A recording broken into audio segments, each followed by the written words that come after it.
Okay, so we got the audio worked out. All right, so we're back. I still don't have any video though. Oh, we're good. All right, cool. Welcome back to Negro Please. I'm Dallas Scott, Hollywood Huff, Quan the producer. I think we already went through this. We already went through the fact that Steve thinks that Mike Tyson should fight. He changed his recourse from last week. Overeem Harris fight over the weekend was pretty good. Could have went either way. But once Overeem got up in the first round, it was pretty much about done for them. And then we started talking about doing interviews and admitting to committing felonies. Doesn't really just seem like to make a whole lot of sense to me. It's just my... yeah, your mic. It doesn't seem to make a lot of sense, right? We're talking about Boosie in particular because, again, he said he's taught his son how to put a condom on at 9 years old. I'm all for that because kids need to learn this. Here's his quote. I'm training these boys right. I'm training these boys right. Ask any of my nephews. Ask any of them. Ask my son. Yeah, when they was 12 and 13, they got head. Yeah, that's how it's supposed to be. Hell, I got my fucking dick sucked. My fucking son dick sucked. I can't, this isn't even English. You effing right. Yes, a grown woman, a grown, super grown, checked his ass out. Is this lyrics to his next rap? Checked out all my nephews out. Super grown. Is she grown? She checked me out. I know what the fuck she did to them. She checked me out. Thanks, bitch. I'm getting them prepared, man. What the hell did he just say there? Yeah. There's another quote that kind of gave me some insight. So in this article, you scroll down and this is where he talks about teaching his son to put on a condom. And he says, yes, that's how I raised them. I don't care what y'all say. It's better than watching cartoons. That's why they have iPhone 11s. They can watch as much porn as they want. It's better than watching cartoons with two men kissing. Yeah, it's like that. Yeah, we raised them different. That's just how it is. And my first thought is, there's a huge gap. A gigantic, Texas-sized gap between watching cartoons and porn. There's so much in between there. How does he go from that extreme? From this is better than watching cartoons and two men kissing? I don't recall watching cartoons with men kissing. I know there are tons of cartoons that don't have anybody kissing. So I'm not sure what exactly cartoons. But that's you choosing as a parent, right? Which cartoons and which shows you allow your children to watch, right? Exactly. And how does he directly go from, nah, y'all ain't watching cartoons, y'all watching porn? Does he? I don't have words. I don't know. I bought you an iPhone 11 so you could watch porn. These kids going through the McDonald's drive-through ordering Happy Meals, right? With Pornhub.com on. I mean, in the passenger seat. I'm sitting here watching, over the past 3 days, my daughter has driven me nuts because she has a phone. She's 9 years old. She has an iPhone. And anytime she wants to download a game, I have to put in the password, right? And you download anything. And so she was trying to download these little makeup games to play with her friends, and a lot of them are for ages 12 and up. There's nothing necessarily inappropriate in these games other than they want you to, there's so many in-app purchases. They want you to buy everything, which is so annoying as a parent. Why can't kids just play games? But that's a whole nother conversation. But so I'm going through, all of these games, and it gets to a point where some of them I'm the images and the advertising for the game, I'm kind of you know what? These teenage kids are just a little too sexy. You know what I mean? You don't need this game. You know what I mean? Because I don't want these outside influences influencing my daughter. You know what I mean? I want her to be as pure as she can be as long as possible. You know what I mean? Right. I can't imagine having a son. I'm going to be the complete opposite and be you know what? You're 9 years old. It's time for you to get some head, bro. I don't get it. It's one thing to teach your kids sex education. I get it. Parents should 100% teach them about it. Talk to them about it. Help them to understand it. But to go to the extreme of, oh yeah, I got y'all phone so y'all can watch porn. I mean, that's purposeful neglect. And I'm You know what I going mean? to get, and I'm going to get a grown woman. A grown woman First to of have all, sex with you. What Yeah. type of grown woman does this, right? Obviously, like, this is a Boosie hanger on her. She right? did it like, for him. Yeah, right, of course. right, You know right. what I mean? Yeah. Like, because she can be in the tribe, right? Like, because how do you just walk up to a grown woman and be like, hey, you know what?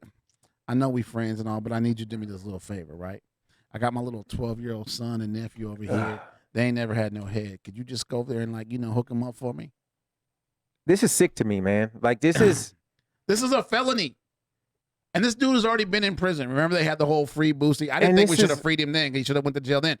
But now you're doing an interview and you are admitting to committing a felony. And then when you're asked about it again, you don't backtrack off the statement. You go forward and be like, hell yes, this is what I did. This is how I raised my kids. And I think one of the most annoying things to me is what people are starting to do is try to compare it to other things. Like they're saying, oh, well, would you rather your son get hit or would you rather be like Dwayne Wade's son and be a girl? And it's like, wait, this has nothing to do with that. And I've seen people on the internet and Facebook try to compare it to like other things, and it's not even close. Like this is sexual assault on a minor. Adults having sex with children is against the law in every state in this country. In that country. Right. I mean, there are some places where like 16 is declared legal, but we're talking about 12 and 13-year-old boys. The age is different in a few spots. But I can't find any state where it was 12 or 13 years old is the legal age of consent. Yeah. This whole thing, like, I don't understand how you feel you're in the right here, right? It's just, this is the definition of ghetto mentality. Right. This is the definition of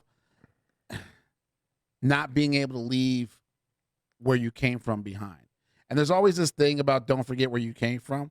There are plenty of instances where you should forget where you came from. Yeah. There are plenty of instances where you should not be going back and doing those same things that you did. The Muhammad Ali, the person who sees the world the same at 20 as they do at 50, hasn't lived a life for the last 30 years. Yeah. It's the same thing. You went from being a child to now you're a grown man with means. And this is the best you can do for your kids.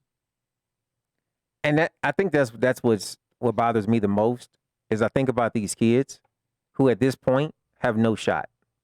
No, because they don't know any better. They don't know how are they going to treat women. Right. They're basing their right now, the foundation for their sexual life is being built on prostitution and molestation. Right.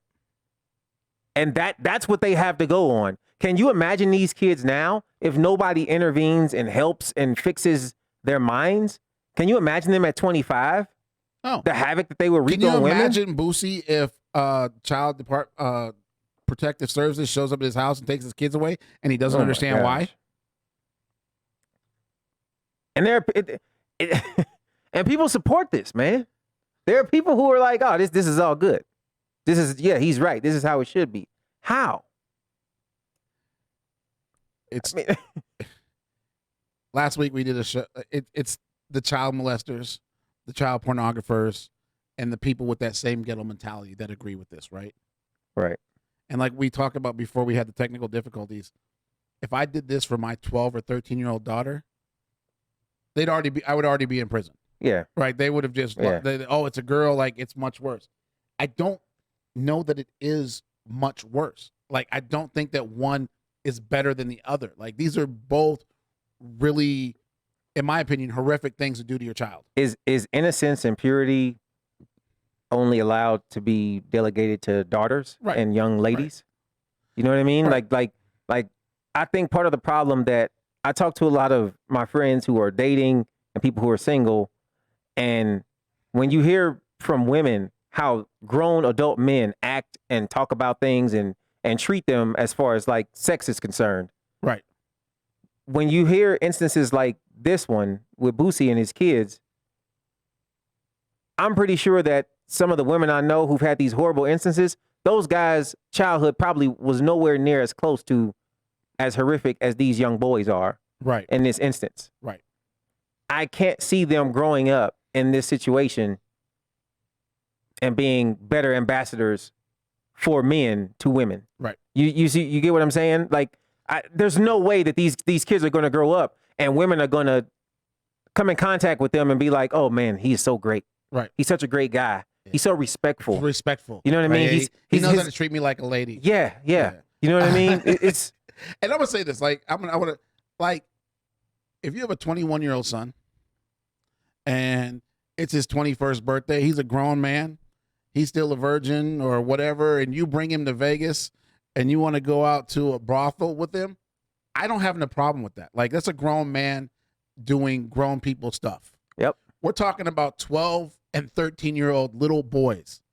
And again, if it's a grown, I think prostitution should not be illegal anywhere. Like, if two grown people consent on doing anything, I got to pay my mechanic to fix my car. Right. Yeah. Right. You know, like it's a business transaction. Good for you. Not my thing, but good for you. Right. And I don't have a problem with that. So, but we're talking about children, and what, as a parent, to me, one of the things I tried to keep from my kids as long as I possibly could was their innocence. Yeah. There are things in the world they just don't need to see until they're of a right mental state and age to handle them. And for every child, that's different. Yeah. But you can't tell me that any child is ready to be having oral sex with grown women at the age of 12 and 13, or grown men. If this was female to male, like, either way, like, this is horrible. Like, I don't, and then you brag about it and then back it up. And you're like, yeah, so what I did, this is how I raised them. Like, and you don't realize that you are doing a bad thing. That I think is the worst part. At no point, it'd be different if he was like, you know what, this happened and I feel bad about it, and this was the worst thing I ever done, and whatever.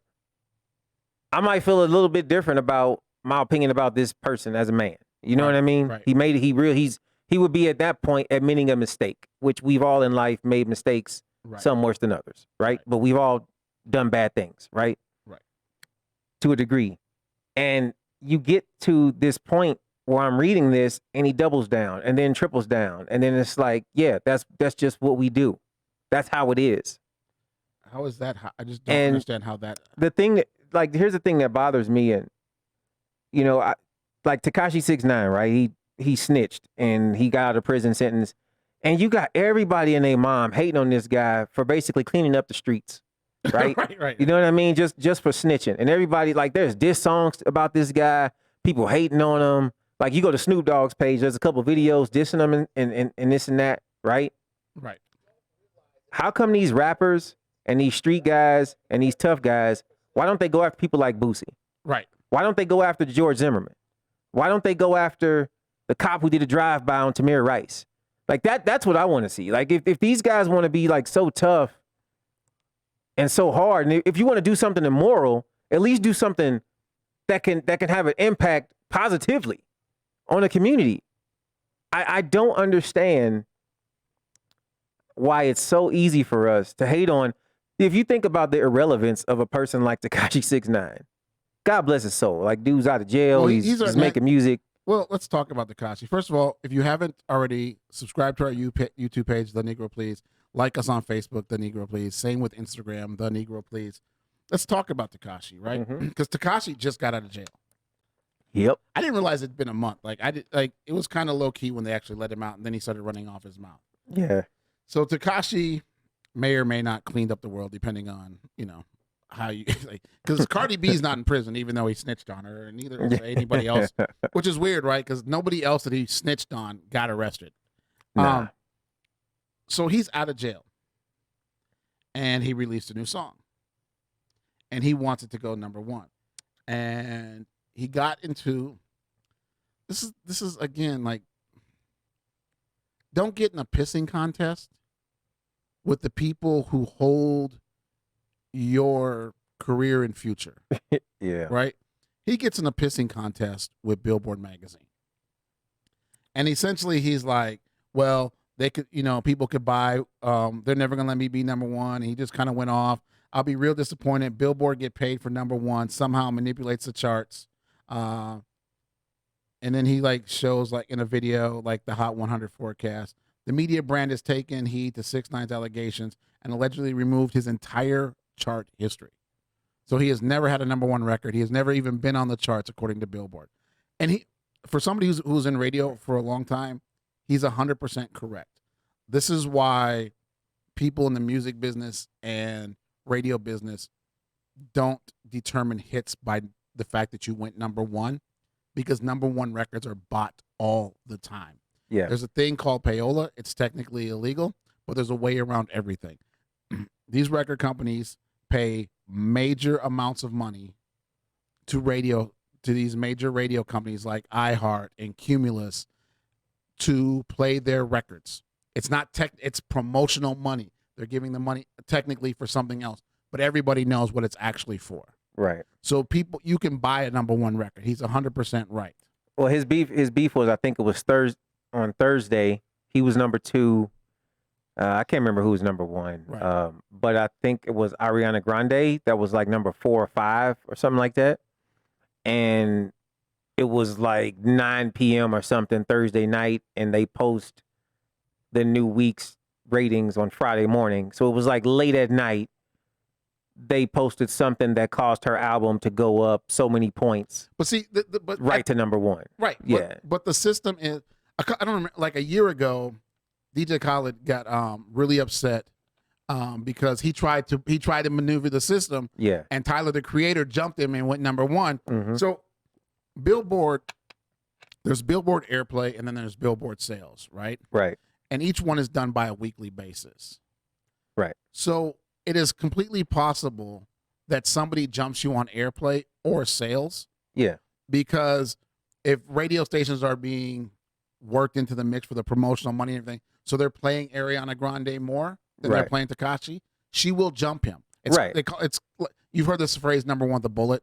A bullet means that you're still on an upward trajectory. Like the song is still getting more and more plays. So it's easy to jump over somebody in a situation like that. And it could be the same for album sales, right? They only do it once a week. So this week, you were slightly ahead of her, but she dropped a new album or a new single, which made her album sales go up. So now she's sold 25,000 more albums than you did that week. So now she's over you. These things can be, album sales are hard to manipulate, but they used to do radio history. So Janet Jackson was the first person to do this. I don't remember what the cassette was, but she was the first person to have a cassette single sell for 99 cents.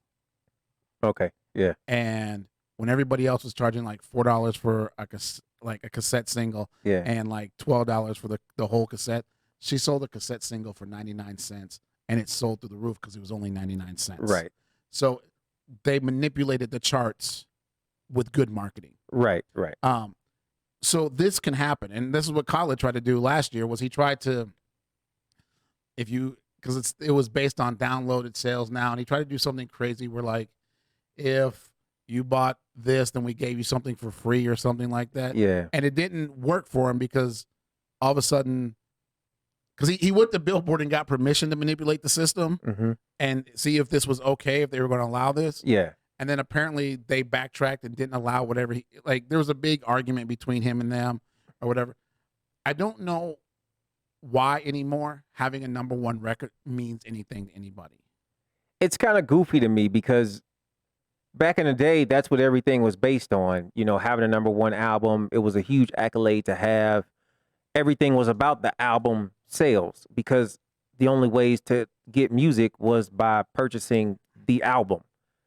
But once digital music came along where you could download not a whole album, but just songs, or you could download,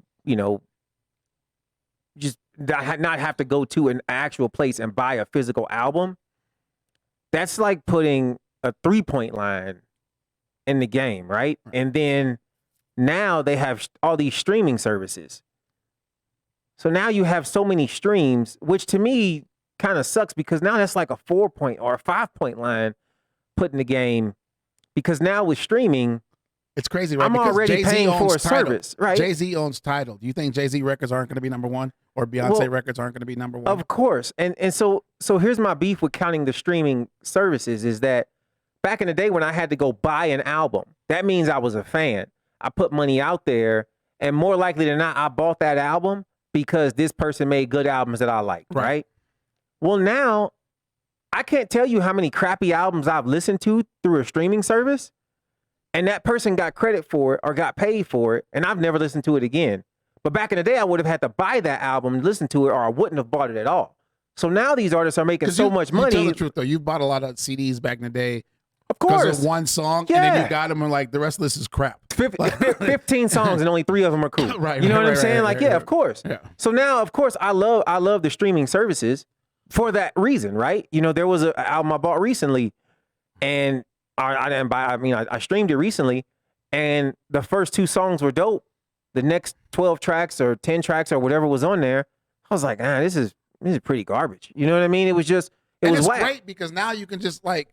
I use Amazon Music, so I can be like, hey, Alexa, add this song to my playlist. Right. Or, you know, like, so I don't have to, I just make a playlist with the ones I like. I don't have to worry about the other 12 garbage songs on the album.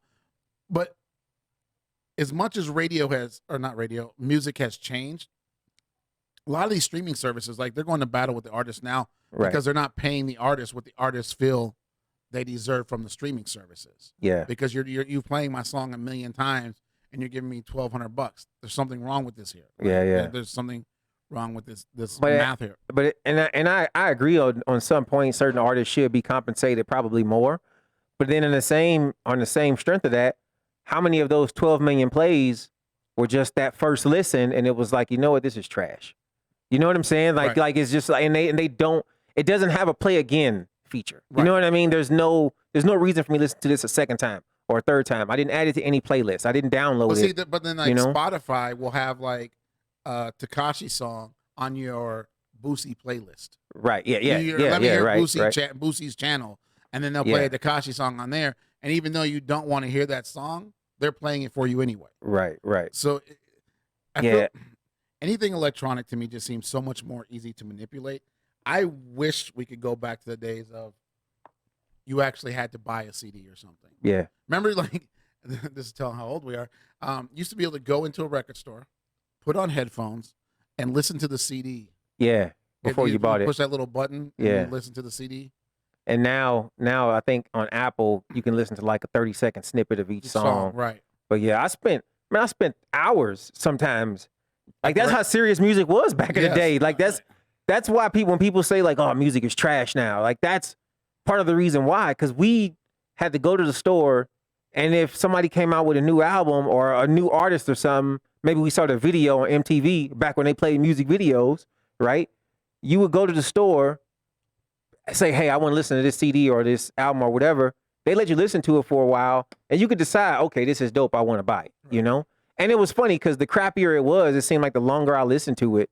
But if like those first couple songs was like some bangers, I was like, oh, I'm buying this. Like, you know what I mean? But that, man, long gone are those days. And I feel like because of the way music is done nowadays, it's lost its soul. Yeah. And I don't mean like R&B soul. I just mean like the soul of music. Like, I don't, whether it's a country artist, a pop artist, hip hop artist, I feel like music used to have emotion in it. Yeah. And it's very rare that you come across that anymore. Nah, everything now is about we can make a quick buck doing this. And there's no passion in it. You can feel that. You know what I mean? There's no passion in it. It's just, we put this out. You know, I'm Instagram famous. I mean, there are literally artists who now sign records or get record deals because they have so many followers on Instagram. Right. And to me, that's ridiculous. But these A&Rs, they don't care. Like, they're that's how they get paid. Yeah, they used to have to actually go to clubs and bars and listen to bands and see who had a following. Now you just go to Instagram and be like, or YouTube and be like, this guy's got a million followers. Let's just give him an album record deal. Yeah. And then you find out that the record is crap and that he just really can't sing and he's got a lot of electronics on there. To me, people, the 3 best albums of all time, just track every single track. One of them's not fair because it's a greatest hits album, but the Eagles' greatest hits album, 71 to 79. Okay. It's the number one, depending on the week, it's the number 1 or number 2 selling album of all time. It goes back and forth with Thriller. Thriller is my number 2 album of all time. Okay. Every single track on there. Actually, I have 4 because 3 would be Prince, Purple Rain. Purple Rain, like every single track on that album, you could just listen to over and over. There wasn't a bad track on that album. And number 4 is The Miseducation of Lauryn Hill. Like every song on that CD was a banger. and she, like, people don't sing their own hooks and rap on their own records. It just doesn't happen.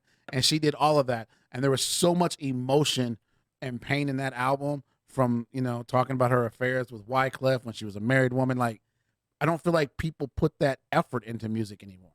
Yeah. Except for maybe country artists. This is back in the day. Yeah. They get a little heartbroken every once in a while.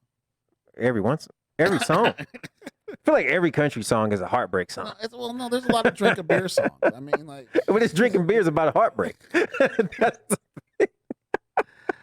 Again, please subscribe to our Facebook page, The Negro Please, Instagram. What else we have? Oh, YouTube channel. Please subscribe to that. It's all The Negro Please.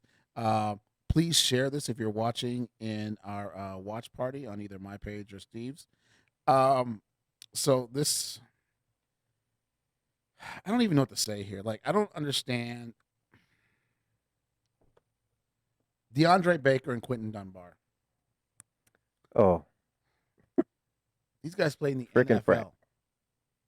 The NFL, like the National Football League, where the minimum salary is about $500,000 a year. But these guys aren't minimum salary players. They are arrested on 4 counts of armed robbery and aggravated assault. With a firearm.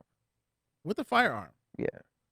So now, the original story is, according to police, the two were partying in Miramar, Florida on May 13th, my birthday, when an argument escalated to the point where Baker whipping out a semi-automatic firearm. Baker and Dunbar then reportedly began robbing party guests at gunpoint, with Baker even allegedly directing Dunbar to shoot one of them during the incident. Wow. Police say they made off with an $18,000 Rolex, a $25,000 Hublot watch, and an Audemars Piguet. Yeah, that one I don't know. It's one of my favorites that I don't have the kind of money. And $7,000 in cash. Baker is 22. He was a 30th overall selection, so he's a first-round draft pick. This is a first-round draft pick, so he's nowhere near the league minimum of 5. He's got to be at like 1.2, 1.3 for his first. He's 30th in the selection in the 2019 draft. And Dunbar was just traded to the Seahawks from the Redskins. So, to follow up, Dunbar's lawyer came out and said this week. Where is that? They were released on. They did turn themselves in. They were released on Sunday. But Quinton Dunbar's lawyer saying that he wasn't even there. And that there are witnesses who can attest to the fact that he wasn't there. So he has actually no idea what this is or what's going on. His lawyer says Dunbar wasn't involved directly or indirectly. Greco says he has sworn affidavits from 5 individuals, 4 victims from the police report, and a 5th witness that cleared the name of Dunbar, who was with these 5 individuals. One of them had always consistently said that what the other 4 said was not accurate. So the same statement he gave to police and the same statement he gave to other people, blah, blah, blah. They say this guy lied. And the other 4 guys have come around and tell the truth now. Like, so he's saying that he wasn't even there, but somehow, I also feel like he's throwing, Baker under the bus. Hey, whoa, I wasn't even there. I don't even know. Like, he might have been there doing this, but I was not there. It's funny how these guys are 22 years old and they don't have all the money in the world, but they just have what would appear to be an improved financial situation.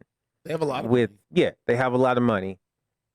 And they get into an argument in a party and then pull out guns and start robbing people. My thought is this doesn't even make sense though, right? Right. Like, and there's something to me that like we're gonna have to see a lot more on this because that doesn't even make sense. And that's my thing is they're not robbing people for money at this point. Right. Are they just trying to make a statement as solidified tough guys now? That hey, you don't mess with me. I don't need a bodyguard. I got my piece right here. Matter of fact, break yourself. Right. Give it up. Run it. You know what I mean? Like, is that the statement being made here? What actually happened? And now with one of them saying, hey, I wasn't even at the party. And I got witnesses that say I got witnesses. You know what I mean? What is going on? But leave it to the NFL when there are no sports, to always give us something to talk about.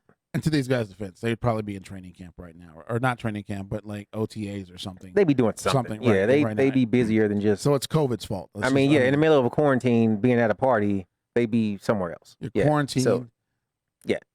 during a stay at home. That's the thing. Like, they're supposed to be quarantined, right? They're in Florida. There's no quarantine. Yeah. They can. Thanks, Florida. Yeah.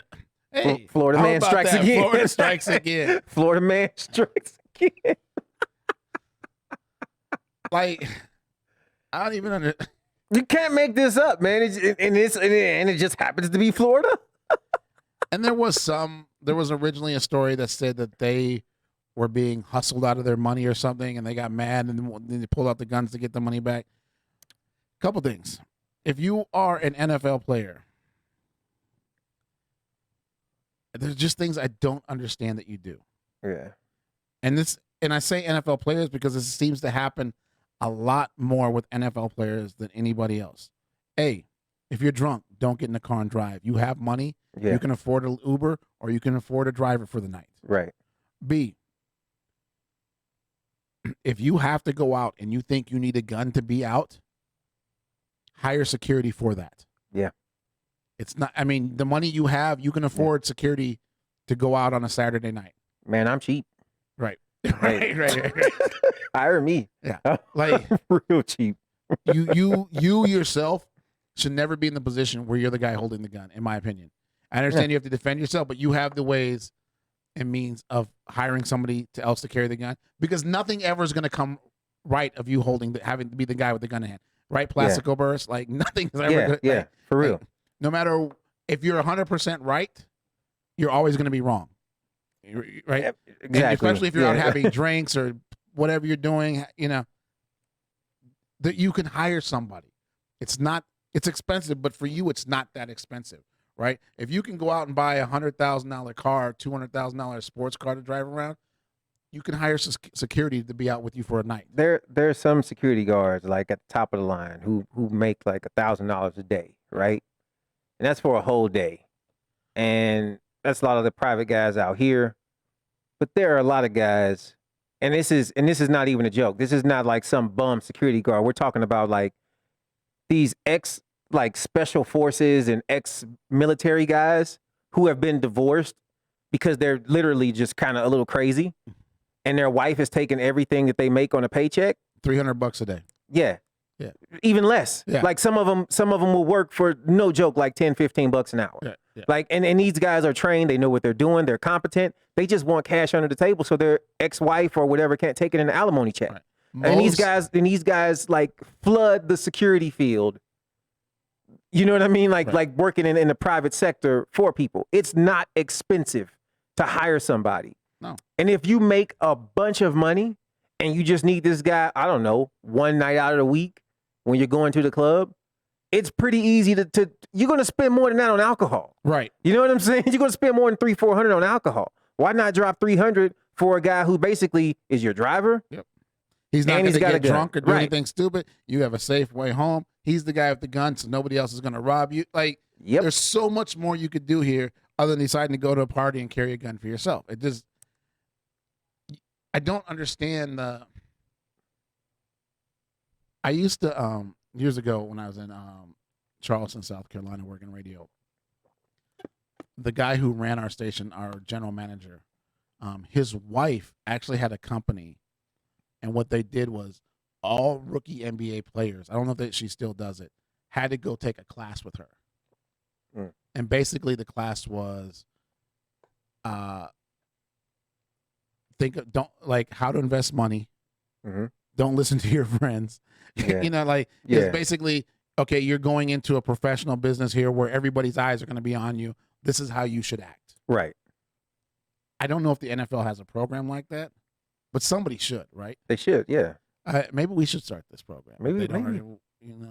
Who can we talk to? Yeah, anybody got some NFL connects out there? Yeah, let Email us. Because we'll start a business. Like, don't be a dumbass in the NFL. Like, don't be that guy. Don't be, what's his name? Ray, the running back that used to be at the Ravens.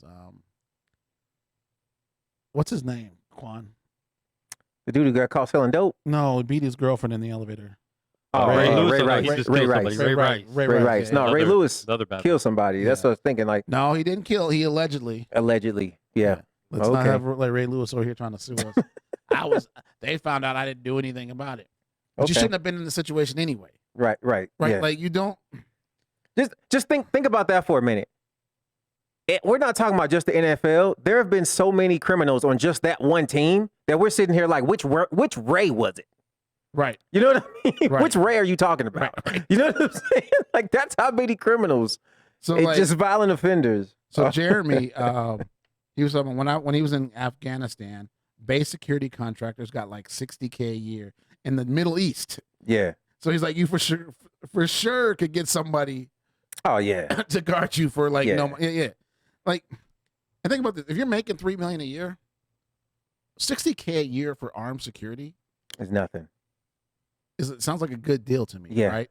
Yeah. And I don't have to drive. You know, like Yeah. I got somebody to take me. I can go get drunk or high or do whatever I Yeah. want to. And this guy's job is to get me home safe. Yeah. And Right. most of the time, the most dangerous thing you do is taking somebody to the club. Right. Because most of the time he's going back and forth from home to the gym, home to Right. practice. He's got somebody else to go to the grocery store for him. He's got somebody else do all these other things. You're just following wherever he goes. And when he wants to take his kids to Disneyland, you go to. The other thing is, You know what I mean? you It's- have to yeah. listen to your security, right? Yeah. My friend Eric Worry, he has private security, and there are places outside the United States where his security is like, you can't go there. Yeah. They're like, Yeah. you got too much money. You have Yeah. a wife and kid.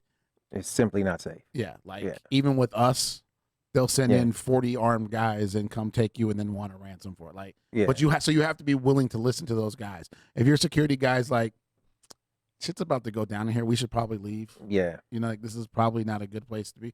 And the other thing about those security guards is because you get a lot of those guys who are like former police officers or off-duty police officers doing Yeah. security work. Those are the guys you want to have when the police show up. Yeah. Exactly. yeah. Yeah. Hey Bob, what's up, Tom? How you doing? Yeah, exactly. Man, let me tell like, nah, he wasn't really involved in this, man. Nah, it was that dude over there. Right. Right. It just makes, and the financial repercussions. You could spend $60,000 a year for private security, or you could lose a $3 million a year It can contract. save you millions. It doesn't like. It's like people who like the engine light comes on their car and they don't fix it, and it would have been $100 fix, Yeah. but because they don't fix it, something else goes out, Yeah. and then something else goes out, and now you're $3,000 into repairing an engine or something because you didn't Right. just do something simple. It Right. just doesn't make sense. I mean, it's literally like paying for a warranty. Right. I mean, it's insurance. Right. I mean, these guys, not only do they protect you and keep you safe, I mean, they're just going to save you so much money to where you're not pulling out guns in a party. And who knows? This whole armed robbery thing doesn't make sense, but let's just say they did it. If you have security there, your security is probably stepping up to you like, nah, bro, put the gun away. Let's You know what I'm right, saying? Right. Like, nah, let's just bounce. Right. You know what I mean? Like, The put your security pride would down. have the Yeah. gun on them. You shouldn't have the gun on. Like, Right. so I know times are hard for some people right now. And I know there are people out there who want to have families. And, you know, for whatever reason, maybe the women are barren, they can't have kids, or maybe the men have low sperm counts and they can't have kids.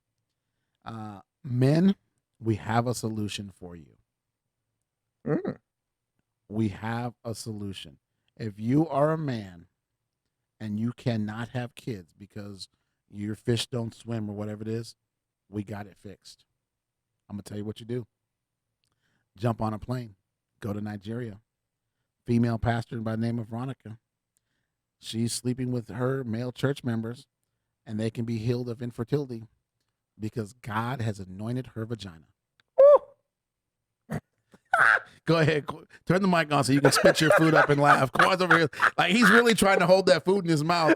I already knew. I knew how you were saying it. I'm like, I don't know if I want to take any bites of this or not. I knew it had to be something like that. Yeah. Like, Ridiculous. Gosh. but I guess the thing I want to know is, like, is this included with my regular ties, or do I have to tie it a little extra? And she's kind of cute. I don't know. Like, she says that Her mission on earth is to cure fertility problems in men. And once any of them sleeps with her and her body fluid touches his cucumber, such a man will be healed of his fertility problem. So here's my thing. If that's the truth, why not just bottle this stuff up and sell it? I mean, if it's just the juice, I mean, she could be getting rich here. But she's choosing. You know, they have that dude that's on late night TV that sells the miracle water. Yeah. She could be selling the miracle coochie. Man, this better than snake oil, man. I mean, like, for real, like, I thought Meghan Markle might have the best coochie in the world, right? Because she just completely destroyed the British monarchy, right? What man is able to convince his wife that this is their solution? Right. And then for her to does it work after the first time, or do you have to go back? Is there like, you know, like a 4-course regiment here that you have to do? I mean, what if you go and it doesn't work? Is it because you didn't believe? Is it was it your lack of faith? That's. You ever seen the movie? Oh my gosh! What's the Steve Martin movie? It's called Leap of Faith. You ever seen that movie? Yeah, Steve Martin? yeah. Where the what's they call it? The fallback is it didn't work because you don't have enough faith. Yeah. So like, maybe your wife tells you to have more faith and go back again. What if you're that guy that only goes to, what if you're that guy that only goes to church on Easter, Mother's Day, and Christmas? Yeah. Does Like, it work for you too? Right. Do you have enough faith? Or like, how much faith do you have to muster up, right? Will the faith of a mustard seed work here? Like, I mean, just, according to her, it's her bodily fluids that do the trick, right? So once it touches a man, could she just spit on it? That's what I'm saying, man. Are you eating tacos? Like, where does this go? Like, where does Enchiladas. Oh my okay. gosh. I don't even like. If you are a man and you're trying this and it works for you, congratulations. And that's my next. So how does she know? Right. As a pastor, like, did God just swoop in through the window at night and tell her this? Yes, eventually that is what happened. Or was there somebody who was barren and she was like, no, God told her this. According to her, God told her this. Okay. So like, oh my goodness. I've had a vasectomy, right? Like, can she cure my vasectomy problems? Or do I just keep going back and pretending like I care? Like, right? Like, I'm trying. If she got all them dudes dipping inside of her, they got a lot of other problems they're gonna have to deal with after that. Yeah. Yeah. That's the other problem. Well, she probably, she probably got penicillin like on the dresser. You just take some on your way out. You need something. Right. I don't know if Because if you use HIV, but if you use a condom, then right, like the juices don't actually touch you, so it can't be so you effective. you can't use a condom. Yeah. Oh man, this is either the funniest thing I've heard or the nastiest thing I've heard since Boosie, like, and his voice, like. And you know what's funny is this is not anywhere near as bad as Boosie, because she's just saying like, look, adults, obviously, Right. And you can make it as an adult. You make your own decisions. Yes. And she's doing this at her house, so you can just go on by Pastor Miss Veronica's house. You got to schedule an appointment. This is the greatest thing in the world. Like, seriously, boy, like, it's gonna be some real problems. It is down crazy, the road. right? Because we've seen the male pastors do some stuff very similar to the women, right? Right. Like where they, if you have sex with me, you'll be cured of whatever, blah blah blah. So we've seen this quite a bit. Yeah. But it's the first time we've seen it from a woman, and I just, it's awesome. Like, it's just, to me, this is just awesome, right? Like, and how does she schedule her appointments? Does she like do 3 on Monday, 4 on Tuesday, or is it 1 per day? Or, is she a real trooper and really doing God's work here? And she got like, you scheduled at 7 and 7:30, 8:30, 9:15, because I mean, do you get like a whole session, or do you just in and out, and then it's like, hey, you got the juices now, you should be good. Oh, like, right, you know what I mean? Right. Like it's just, and again, and what if, I mean, think about this problem. Like, what if you're a married couple, and I just need to go talk to my pastor about something. Like, can you imagine the problems that now you're gonna what people think about you? Your wife is like, no, you ain't not going to see Pastor Veronica by yourself. I'm gonna be right there with you. We're gonna have to talk to her together. Anything you got to say to her, you can say in front of me. Yeah, no. This is Oh my gosh, man. How do these stories even come out? Like who was because some woman in the church is mad that her pastor trying to sleep with everybody. What happens if the pastor gets pregnant? Wow. Oh Better wow. work. Yeah. Gotta believe now. Gotta believe. It's proof. It's proof. It's proof. How bad you want to have them babies? One of your husbands, sometime between May 18th and May 29th, Wow. one of you 37 men has gotten me pregnant. Wow. This is, man, I don't, like, yeah. You can't make this stuff up. No. Man. Like this is Why would you make this up? this is my favorite part about doing shows, man. You can't make up real life, man. No, this is it's so just- funny. Oh my god. Again, she's cute, but like, do I have to tithe more? This is a 20% tithe thing, or is my normal 10% okay? Man, she's doing God's work. It's all inclusive, bro. There's no extra charge. You don't pay for prayer. God sent me to liberate them. Men have gone through a lot in this generation, and God sent me to liberate them. Wow. I'm a God-fearing man, but I don't feel like this is where like he wanted things to go. I don't know though, because I Wow. can't speak for him. Man. Let's touch on this quickly because like this has been a lot in the news, and I don't really want to go over this a lot, but there's been some developments in the Ahmaud Arbery case. Yep. So there's a video of a white couple walking around the same property that he was walking around, but in the middle of the night, they're both still alive. Right. They haven't been charged with a crime either because apparently no crime's been committed. Right. Because it's not a crime to go look at a construction site. Right.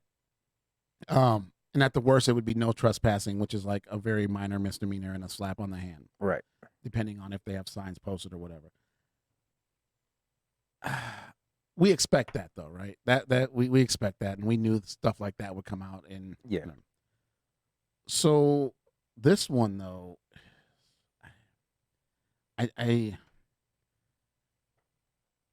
I hope she's right and she's just stupid, to be honest with you. So the McMichaels, the father and son who were arrested for killing Ahmaud Arbery, there's a young lady in the family. Her name is Lindsay McMichael. She's 30 years old. She posted an unedited video of Ahmaud Arbery laying dead in the street on Instagram. And her response is, I had no nefarious or malicious intent when I posted that picture, she told the outlet. The thing is, I'm a huge fan of true crime. I listen to 4 or 5 podcasts a week. I'm consistently watching that sort of thing. It was more of a holy shit, I can't believe this has happened, she added. It was absolutely poor judgment. Definitely poor judgment. 100% this is like the worst judgment in the world. Yeah. And again, But is she... So...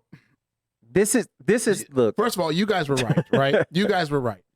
I said that maybe the guy who took the video realized he was shamed and he was embarrassed because he didn't think it was going to go. And you guys were like, no. He was sharing this video because he was proud of it. And sure enough, it came out that that's why they were sharing it. And this guy is now in fear for his life. Yeah. And he's had to move because people are coming at him. Good. I want to, like... I hate to judge people based on their family members because not everybody in the family is the same. Yeah. Like I have some family members that like I'm not the same as, but I feel like she's in that vein, right? Like this is her family that did this. Hey, look what they did. I don't. This is the thing. All of them, and this always happens with these people, the same nature and the same agenda, the same motivation. They post these videos. They leave vague comments, or even sometimes the comments are like, just what you expect, Right. which is, we got him, or he's dead, and whatever, right? And then there's backlash. Then there's, you need to take that down. Then there's a bunch of hate, and then there's people threatening them, and then all of a sudden they're like, oh, I didn't mean anything bad by this. How many times are people going to put on blackface and go, I didn't know I couldn't do that? Like, how does anybody not know you can't do that by Because now? we've only been told like 3,000 times in the last 3 years. How that does this is not a anybody good know idea. it's not appropriate to post pictures of a dead body on your Snapchat account? Right. A person who was just killed and is laying in the street, and you take pictures in a video, and not even posting it that day, Right. posting it once it becomes famous, once it becomes popular. That's, that's how I feel like. You see Did what I'm you saying? just want some attention too? Maybe daddy and brother got all the attention and Of you weren't course. getting any, and so you want some too? Of course, that's why she did it. Why else would she wait until the whole nation and the whole world knows about this murder and then post this, which she actually took the day that he got killed? Right. You see what I'm saying? All of them are now posting these videos like, I didn't know. I didn't know I couldn't do that, which is the most white response in the history of all responses. I didn't know I couldn't do that. And that's essentially what all of them are saying when they post these videos and pictures after the fact. Oh, I didn't know that it would be a bad idea. Like, how did she get this picture, first of all? Right. Like, did dad and brother take this picture? Look at how fast. If she took this on her phone, that means the day this happened, she had to be there. She was either with them Yeah. or one of the first people who was called. Right. You know what I mean? Right. And she showed up right away taking pictures, Yeah. right? Or they were on the scene, still there, which is possible. The police don't always take you to jail and question you right away. Sometimes you sit there for hours waiting. Right. And they could have been taking pictures while they were sitting there and then sent it to her, of course. You know what I mean? And so we're back to the, yeah, I'm just showing off what happened, right? exactly. I don't understand how. I get how she's into true crimes. My ex-wife is really into like serial killers. Like she might be the world's like foremost expert on serial killers. Like seriously, like Yeah. I used to dream that she was gonna kill me in my sleep and nobody would ever know I was dead. Like she's. Are you ever worried about people like that watch serial killer Yes. stuff too much? I am too. Yeah. Like why? Like You're trying to get an idea. like I've stopped watching Forensic Files because I feel like I could commit a murder now. Like, I stopped watching First 48 because I can't deal with that level of pain and sadness of real people dying. Like, Yeah. like I moved away from areas where I don't have to be involved and be around stuff like that. You know what I mean? I don't want to turn it on and be entertained by some person getting killed and somebody also going to jail for the rest of their life. You know what I mean? Like people who watch those shows all the time, there's something missing in them. You know what I mean? Like I don't see how you can watch real people or look at pictures of real dead bodies and not be bothered to a certain extent. right. You know what I mean? It's one thing if it's your job as like a coroner or some forensics expert or you work in a mortuary or something like that. I understand those things. But just as a person who's like, you know, you work at the casino and you're a tech or whatever, and you spend all your time watching these shows, like what's missing, bro? What's wrong? Like, why are you so, you know what I mean? Like, why are you so into death? It Right. just, I don't know. It doesn't sit right with me ever.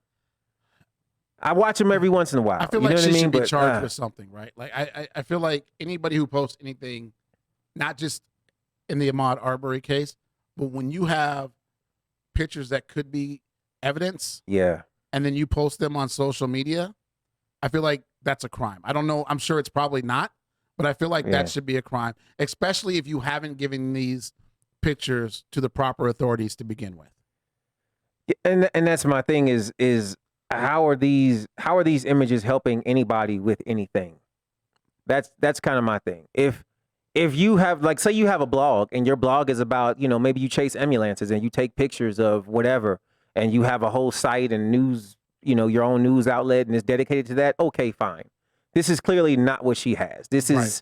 she's trying to justify it by saying, oh, I love watching, you know, Crime 360, First 48, whatever it is that, you know, she's watching. And so that's why she posted the picture. But unless your Snapchat and your Instagram and your Facebook is just filled with all kinds of pictures like these, then having this one picture doesn't make sense. Right. You know what I mean? It doesn't support your story on, oh, that's why I posted it. To me, their whole family has been bragging about this, which at first, I hate to be on the bandwagon of, oh, they killed him because he was black. But the more I read and the more I find out about this, there was no other reason for it. Right. There's absolutely no other stance to take. There's nothing that leading me to believe that if this was a white guy jogging through the neighborhood, that white guy would be dead. All right, we have a phone call. I think I know who's this. This is Desiree from Philly. What's up, Desiree? Hey, from Desiree, how Philly. you doing? Tell Quan I said hi. Hi, What Quan. up? What up? Quan got a fan. Like, do we need to get him a plane ticket? Send him out to Philly? No, or- she lives here. Man, she Oh, right okay, down the okay. street. Oh, well. Yeah. She just Whoa, do you need- whoa, do you need down gas? the street. Do you need gas money, Quan? Like, What's up, Desiree? I had to chime in about the OE faithfuls who watch crime shows. So my major is in criminal law. Okay. And I come from a line of people who are attorneys and lawyers, whether it's admin or criminal law. Mm-hmm. However, I watch them faithfully weekly. I mean, to a point where my mom and I, we Google articles, excuse me, what's going on nationally. But it's not the fact of, like, I get aroused by, no, I love crime. So I'm very immune to dead bodies, blood, and all that kind of stuff. That stuff doesn't faze me. What phases me is, like, I want to know the why, the how, the where, the who. That's the stuff that why I'm so intrigued to watch it on a daily basis. Like, I literally go online and find cases, and I'll even repost them, like, hey, what's people's thoughts? Like, anybody hear about this case that's going on? Because these things happen every day. Right. And that's what I was saying was I think it's different if you're in that line of work. If that's like in your field, you know what I mean? Like that's in your family, you went to school for it, you know what I mean? And you're into it all the time. I mean, you're posting cases that you weren't not like things that you weren't even involved in. You know what I'm saying? But Right. I think it's Right. different for another person who's not in that line of work, who is just kind of True, but watching these. think about it. How does the coroner get to that field? Like for me in college, you have a variety of law you could go into: criminal law, investigations, autopsies. Like you have to find a niche.